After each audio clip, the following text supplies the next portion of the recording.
নমস্কাৰ। সুগন্ধি পখিলাৰ কবি হীৰেন ভট্টাচাৰ্যৰ আজি 93 সংখ্যক জন্মদিন।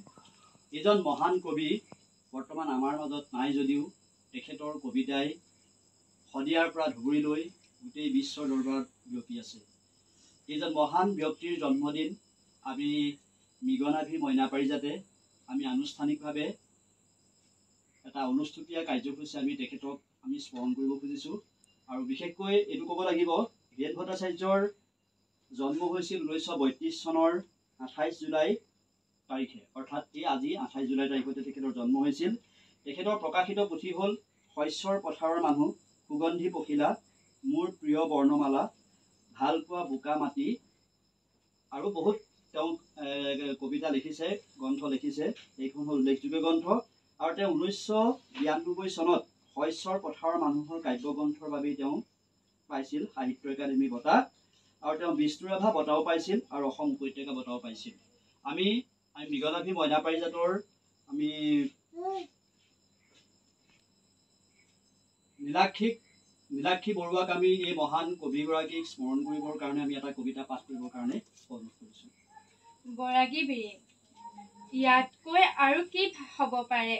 তীব্ৰ ৰাগী যি প্ৰেমত মই বৰাগী, য'তেই তোমাৰ প্ৰেমৰ সুৰভি তাতেই মোৰ বিনৰ তাৰ আছে লাগি, মই তোমাৰ প্ৰেমত সঁচাকৈ বৰাগী। ধন্যবাদ।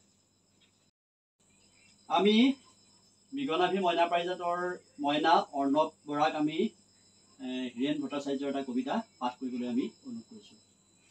ভোগালী, তুমিতো জানাই এই কবিৰ আৰু একো নাই, এটাই মাথো কামিজ তাৰো চিগু চিলাই, প্ৰেম নিশ্চয় এনেকুৱাই আৱৰণ খুলি হৃদয় জয়।